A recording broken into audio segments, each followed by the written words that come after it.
రాకేష్ గారు బీజేపీ వారు మాట్లాడారు, ఒకటి హైకోర్టు ఇష్యూ, రెండు కవిత గారి ఇష్యూ, ఇద్దరు కాంగ్రెస్ వారు మాట్లాడారు. ఏమి సమాధానం ఇస్తారు? Sir good morning sir, Srinivas sir మీకు, అదేవిధంగా పోరెడ్డి కిషోర్ రెడ్డి గారికి, ఇందిరా శోభన్ గారికి, సాక్షి టీవీ ప్రేక్షకులకు. సార్ ఫస్ట్ ఆఫ్ ఆల్ ఏదైతే కొన్ని ఆరోపణలు చేశారు, సిబిఐ ఎంక్వైరీ అన్నారు, తప్పకుండా ఏ ఎంక్వైరీ అని వేసుకోండి, మేము ఎక్కడ కూడా దాని గురించి మాట్లాడేది లేదు. అయితే నిన్న మీరు ఉపద్ఘాతంలో చదివితే ఏదైతే తుమ్మిరెడ్డి కట్టి తీరుతా అని చెప్పేసి నిన్న ముఖ్యమంత్రి గారు మాట ఇచ్చారు అంటే తప్పకుండా కట్టమనే మేము రిక్వెస్ట్ చేస్తున్నాం. నెంబర్ 1. నెంబర్ 2 నేను ఏమంటానంటే ఆరోగ్యశ్రీకి ఏదైతే రాజశేఖర రెడ్డి గారు 2 లక్షలతో మొదలు పెడితే అది మా కాలంలో 10 సంవత్సరాలు కూడా మేము కొనసాగించాం, దానికి కావాల్సిన నిధులు ఇచ్చాం. కానీ ఈరోజు ఆరోగ్యశ్రీ ఆగిపోయేటువంటి పరిస్థితి, వాటికి కావాల్సినటువంటి బిల్స్ శాంక్షన్ చేయక హాస్పిటల్లో ఎక్కడ కూడా ఆరోగ్యశ్రీ కార్డు పని చేయట్లేదు.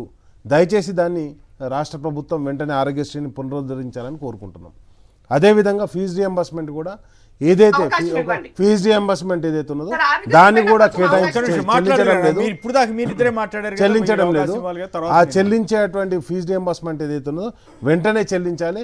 ఇప్పటికే కాలేజీలన్నీ కూడా ఆల్రెడీ హైకోర్టులో కూడా ఒక కేసు పడ్డది.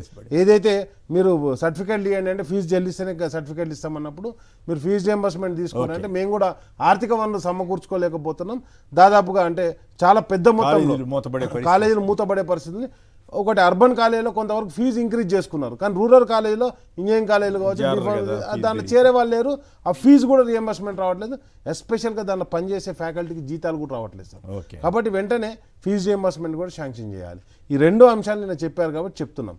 అండ్ నెక్స్ట్ వచ్చేసి మీరు అన్నట్టుగా ఏదైతే ఆ రోజు ఏ నోటితోటైతే రాజశేఖర రెడ్డి గారిని తిట్టారో పౌరాల గుట్టలో పౌరం అయిపోయాడు అని చెప్పేసి అన్నాలో అదే నోటితోటి ఈరోజు రాజశేఖర రెడ్డి గారు గొప్పోరు అని చెప్పడం చాలా సంతోషకరమైనటువంటి విషయం.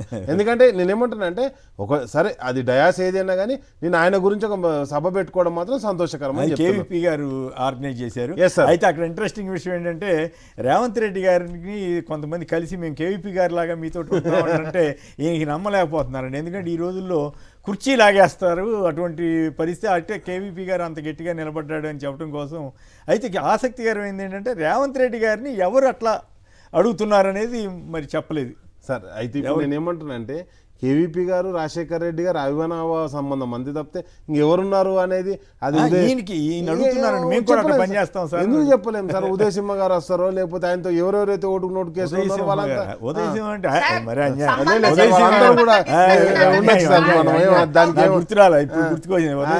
అదే సార్.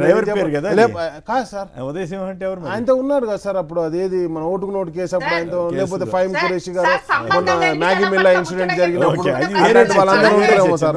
అంటే అది వేరే విషయం సార్. ఆయన నెక్స్ట్ వచ్చేసి నేను ఏమంటున్నాను సార్, అదే టైంలో ఏదైతే ఈరోజు సిబిఐకి ఇంతకుముందే వీడియో వినిపించాను, రాహుల్ గాంధీ గారు చెప్పింది కావాలంటే కూడా వీడియో ఉన్నది, వినిపించమంటే వినిపిస్తాను సార్. వేశారు. కాబట్టి ఏమంటే ఎప్పుడైతే ఈరోజు కంప్లీట్గా సీఎం రేవంత్ రెడ్డి గారు సెంట్రల్ బీజేపీ పార్టీకి అమ్ముడు పోయారు, వాళ్ళకి సరెండర్ అయ్యారు కాబట్టి సిబిఐకి అప్పచెప్పాడు. ఎప్పుడో కాదు సార్, నేను వేరే దూరం వెళ్ళట్లేదు. అప్పుడు చెప్పారు, టీడీపీలో చెప్పారు, కాంగ్రెస్లో చెప్పారు అని చెప్పట్లేదు. సురవరం సుధాకర్ రెడ్డి గారి వర్ధంతి సభ 2 రోజుల ముందు జరిగింది. ఆ 2 రోజుల సురవరం సుధాకర్ రెడ్డి సభలో ఏం చెప్పారు, సిబిఐ కావచ్చు, ఈడీ కావచ్చు, ఐటీ కావచ్చు, ఇవన్నీ కూడా బీజేపీ జేబు సంస్థలని, ఆ జేబులో ఈ కేసును పెట్టడానికి కారణం ఏంటి? ఈయన సృష్టించిన కేసు కూడా కాదు, మళ్ళీ ఈయన సృష్టించిన కేసును వాళ్ళ జేబులో పెట్టడానికి కారణం ఏంటి అంటే కంప్లీట్గా ఇక్కడ ఉన్నటువంటి రేవంత్ రెడ్డి గారు బీజేపీకి సరెండర్ అయి చంద్రబాబు కన్సర్న్లో పనిచేస్తున్నాడు. ఇది స్పష్టంగా ఈ కేసుతో తెలిపోతుంది. నెంబర్ 1.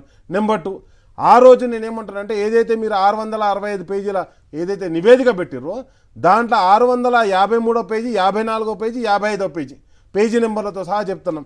దాంట్లో ఏదైతే ఉన్నదో మీరు విజిలెన్స్ రిపోర్టు వాళ్ళకి ఫుల్ ఫ్లెడ్జ్గా సబ్మిట్ చేయలేదు. విజిలెన్స్ డిపార్ట్మెంట్ ఏదైతే 75,000 పత్రాలను తీసుకొచ్చింది వాళ్ళ దగ్గర నుంచి, ఆ 75,000 పత్రాలు మాకు ఇవ్వలేదు అని చెప్పి స్పష్టంగా ఘోష్ కమిటీ చెప్పడం జరిగింది. అండ్ నెక్స్ట్ వచ్చేసి నేను నేషనల్ డ్యామ్ సేఫ్టీ అథారిటీ ఇచ్చిన రిపోర్ట్ కూడా వాళ్ళకి సబ్మిట్ చేయలేదు. కాబట్టి విజిలెన్స్ రిపోర్ట్ లేదు, డ్యామ్ సేఫ్టీ అథారిటీ రిపోర్ట్ లేదు.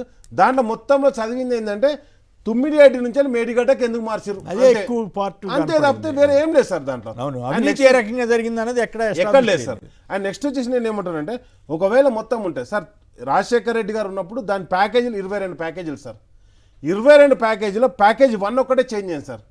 ప్యాకేజ్ 1 ఏంది, తుమ్మిడేటి దగ్గర నుంచి మళ్ళీ ఒక 2 లిఫ్టులు సార్, ఒక లిఫ్ట్ కంపల్సరీ పెట్టాలి. అక్కడ నుండి 44 మీటర్ల ఒక లిఫ్ట్ ఉండే, అదొక్కటి తీసేసి ఏదైతే ఉన్నదో అక్కడ నుండి 2 లిఫ్టులు పెట్టారు సార్, అంతే తేడా. అండ్ నెక్స్ట్ వచ్చేసి నేనేమంటున్నా అంటే డ్యామ్ సేఫ్టీ అథారిటీ గురించి మాట్లాడినప్పుడు స్పష్టంగా హరీష్ రావు గారు చెప్పడం జరిగింది. ఏం చెప్పారు, మీరు ఏదైతే డ్యామ్ సేఫ్టీ అథారిటీకి ఇంజనీర్ వేశారో ఆ ఇంజనీరే పోలవరం కట్టడానికి ఆయన్నే ఇన్ఛార్జ్ ఉన్నాడు.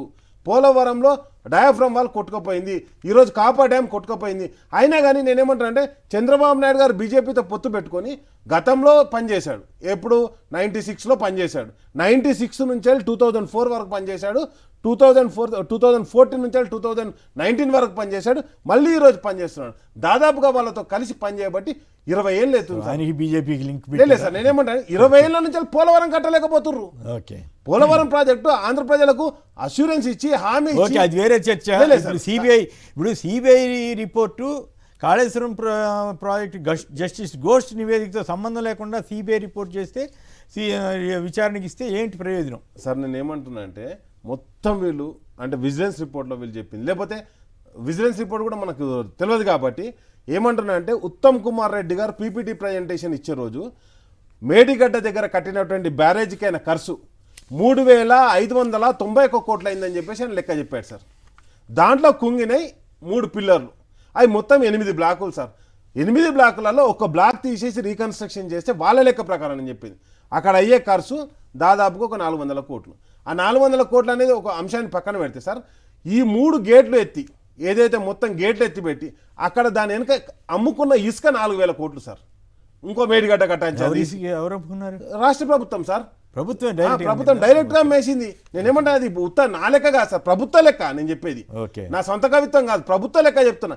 4,000 కోట్లు ఇసుక అమ్మింది, అంటే దాదాపుగా మేడిగడ్డ దగ్గర ఇంకో బ్యారేజీ నిర్మాణం చేసేంత ఇసుక అమ్ముకున్నది. ఆ ఇసుక అమ్ముకోనికే వీళ్ళు పైసలు లేవు కదా సార్, మొత్తం రియల్ ఎస్టేట్ పడిపోయింది, రాష్ట్రంలో ఖజానా మొత్తం ఖాళీ అయిపోయింది. లంక బిందెలు దొరుకుతాయేమో వచ్చినట్ట, లంక బిందెలు తవ్వుకుంటే ఏడు తవ్వుకుంటే ఇసుక తవ్వుకొని అమ్ముకుంటుండ్రు, కాబట్టి ఏది దొరుకుతుంది అమ్ముకుంటున్నారు. కాబట్టి లాస్ట్కి వస్తే ఏంటంటే ఇప్పుడు ఫార్మా కంపెనీలు హైదరాబాద్ చుట్టుపక్కల ఫార్మా కంపెనీస్ ఉంటుంది కదా, వాటికి కూడా పొల్యూషన్ కంట్రోల్ పర్మిషన్ కూడా ఇస్తలేరు సార్. మొత్తం సింగిల్ విండో సిస్టమ్ ఉండే అవన్నీ కొలాబ్స్ అయిపోయినాయి, ఎకనామీ మొత్తం కొలాబ్స్ అయిపోయింది. ఇప్పుడు ఎందుకు పోయింది సార్? బట్టి గారు మొన్న జిఎస్టీ 8,000 కోట్లు తగ్గుతున్నాయని 7,000 కోట్లు తగ్గుతున్నాయని చెప్తున్నారు. కొత్త రిఫార్మ్ చేస్తే ప్రజలకు ధరలు తగ్గుతాయని చెప్పట్లేదు ఆర్థిక శాఖ మంత్రి. మా ఆదాయం పోతుందంటే నీ ఆదాయం మొత్తం పడిపోయింది కదా. మొత్తం సమస్యలన్నీ కలిపి చెబుతున్నారు. అదే సార్ నేనేమంటున్నా అంటే ఈరోజు సిబిఐకి ఎందుకు అప్పచెప్పిండే దీనికే సార్, ప్రజల దృష్టిని మరలించడానికి. నాతోటి ఏం శాత కాదు, మొత్తం కేంద్రమే చూసుకోవాలి, కేంద్రం చేతిలో పెట్టినా. నేనేమంటున్నా అంటే నువ్వు కట్టవా అసలు ఏది మేడిగడ్డ దగ్గర 2 పిల్లర్లు ఏదైతే కుంగినాయో వాటిని కట్టవా ఎక్కడ కూడా అసెంబ్లీలో చెప్పలేదు సార్. 2 సంవత్సరాల నుంచి టైం పాస్ చేస్తుండు. అండ్ నెక్స్ట్ వచ్చేసి నేను ఏమంటున్నా అంటే రాబోయే కాలంలో కూడా ఏం కట్టాడు సార్, వీళ్ళతో ఏం కాదు, ఆ ప్రజల నిర్ణయానికి వచ్చి కనీసం యూరియా గౌరా తేలేనటువంటి పరిస్థితుల్లో కాంగ్రెస్ పార్టీ ఉన్నది సార్. ఇవన్నీ ఒక అంశం అయితే, ఇంతకుముందు ఇంకొక అంశం చెప్పారు సార్. ఏం అంశం? లిక్కర్ గురించి అక్క మాట్లాడింది, ఇంద్రక్క. నేనేమంటే రాహుల్ గాంధీ దాని గురించి ధర్నా చేసింది సార్ ఢిల్లీలో, అప్పుడు అరవింద్ కేజ్రీవాల్ గురించి. మరి అది అయిందో కాలేదో కాంగ్రెస్ పార్టీ చెప్పాలి సార్, మేము చెప్తే బాగుండదు. ఇప్పుడు ఇక నేనేమంటే రాహుల్ గాంధీ కరెక్టా రైటర్ రాంగ్ వాళ్ళే చెప్పాలి. ఇక్కడికి ఇది అయిపోయింది సార్. నెక్స్ట్ వచ్చేసి నేనేమంటున్నానంటే పార్టీలుగా అంటే జనరల్గా ఒక పార్టీ మీద ఆరోపణలు చేసేటప్పుడు కానీ ఏదైనా ఆరోపణలు అయినా దేశంలో కొత్తగా ఈరోజే జరిగినటువంటి ఒక సంఘటన లెక్క చూడడానికి అవసరం లేదు సార్. మనం చూసాం 1982లో మేనకా గాంధీని ఇందిరాగాంధీ సస్పెండ్ చేసింది సార్ కాంగ్రెస్ పార్టీ నుంచి వెళ్ళి. దానికి ఇప్పటికీ మేనకా గాంధీ గారు వేరే పార్టీ నుంచి ఎంపీగా ఉన్నారు, ఆమె మా కేంద్ర మంత్రి కూడా పనిచేసారు. ఇంట్లోంచి బయటికి లేదు సార్, అంటే అప్పుడు ఆమె కాంగ్రెస్ పార్టీ. అంతేందుకు సార్ హరికృష్ణ గారిని చంద్రబాబు నాయుడు గారు ఏది పార్టీ నుంచి సస్పెండ్ చేయలేదు సార్. దగ్గుపాటి గారిని హరికృష్ణ గారిని ఇద్దరిని సస్పెండ్ చేయలేదు సార్, పార్టీ పెట్టుకున్నారు. అంతేగా సార్. మీకు అదిగా తమిళనాడులో అలిగిరి గారిని, అదే విధంగా మనం ఏది ఇక్కడ అన్నా డిఎంకే నుంచి వెళ్ళి శశికళ గారిని, అండ్ నెక్స్ట్ వచ్చేసి యూపీలో సమాజ్వాదీ పార్టీ నుంచి శివపాల్ యాదవ్ గారిని, అండ్ నెక్స్ట్ వచ్చేసి నేనేమంటున్నా అంటే అప్నాదల్ నుంచి వెళ్ళి ఇప్పుడు సెంట్రల్ మినిస్టర్ ఉంది సార్ హర్ప్రియ పటేల్ను. కాబట్టి ఇవన్నీ బీహార్లో ఆర్జేడీ నుంచి రీసెంట్ గా తేజ్ ప్రతాప్ యాదవ్, అండ్ నెక్స్ట్ వచ్చేసి నేనేమన్నా కర్ణాటకలో జేడీఎస్ నుంచి రేవన్నను. ఇవన్నీ కూడా ఏంటంటే అన్ని పార్టీలు అంతేందుకు సార్ మన బీజేపీ నుంచి వెళ్ళి మన రాజాసింగ్ ఎమ్మెల్యే లాస్ట్ టైం ఒక్కడే ఎమ్మెల్యే ఉండే, ఆ ఎమ్మెల్యేని కూడా ఇప్పుడు సస్పెండ్ చేశారు. పార్టీలో జరిగేటువంటి ప్రతి ఒక్క దానికి ఇది అది అని సంబంధం పెట్టడానికి అవసరం లేదు సార్. పార్టీలో నిర్ణయాలు తప్పకుండా జరుగుతాయి. నేనేమంటా అంటే లాలూ ప్రసాద్ యాదవ్ గారు చేసిర్రు, కరుణానిధి గారు చేసిర్రు, దేవగౌడ గారు చేసిర్రు, ఇందిరాగాంధీ చేసింది. కాబట్టి ఇవన్నీ జరిగినప్పుడు కవిత గారిని కూడా అట్లా చేసాం సార్. రాజకీయ పార్టీ ప్రిపేర్ కాదు సార్. ఇప్పుడు షర్మిల గారిని వైఎస్ఆర్సీపీ నుంచి కూడా సస్పెండ్ చేశారు కదా సార్. నేనేమంటా అంటే పార్టీ వ్యతిరేక కార్యక్రమాలకు పాల్పడ్డప్పుడు, పార్టీ మీదనే అభియోగాలు వేసినప్పుడు, అందరం కాళేశ్వరం గురించి పోరాటం చేస్తుంటే కాళేశ్వరంలో జరగలేదు అవినీతి అన్నప్పుడు ఎవిడెన్స్లు ఉంటే బయట పెట్టాలి తప్పితే ఆరోపణ చేస్తే దాన్ని ఎవరు ఒప్పుకోరు కదా సార్. నేనేమంటే అది ఎవరు వ్యక్తిగతంగా హరీష్ రావు గారు బాగా మాట్లాడాలనుకుంటున్న టైంలో ఆవిడ ఒక బండ వేసినట్టు అయింది సార్. బండ వేసినా గుండె వేసినా నేను ఒకటే చెప్తున్నా, కాంగ్రెస్ పార్టీ బీజేపీ పార్టీ చేసిన మీ పార్టీ ఉంటే అంత పోతే అంత అని కూడా అన్నారు ఆవిడ. సార్ కేసీఆర్ గారి మీద అవినీతి పరకబడి ఒకటి చెప్తున్నాను సార్.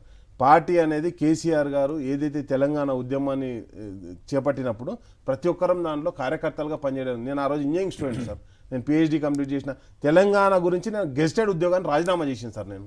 నేను ఇరిగేషన్ డిపార్ట్మెంట్ గెస్టెడ్ ఆఫీసర్ ఉంటే నేను రిజైన్ చేసిన. చాలామంది మా కేసీఆర్ గారి నాయకత్వంలో త్యాగాల పునాదుల మీద ఈరోజు నిర్మించుకున్నాం సార్. చాలామంది మాట్లాడతారు కేసీఆర్ ఏం త్యాగం చేసిన, ఒక వార్డు మెంబర్ రాజీనామా చేయమంటే ఎవరు చేయడు సార్. అట్లాంటిది కేసీఆర్ గారు ఎంపీ పదవికి 2 సార్లు రాజీనామా చేసి ఆమరణ నిరాహార దీక్ష తెలంగాణ వచ్చింది. కానీ ఎవరు పడితే రాజీనామా చేసి పార్టీ పెట్టింది సార్.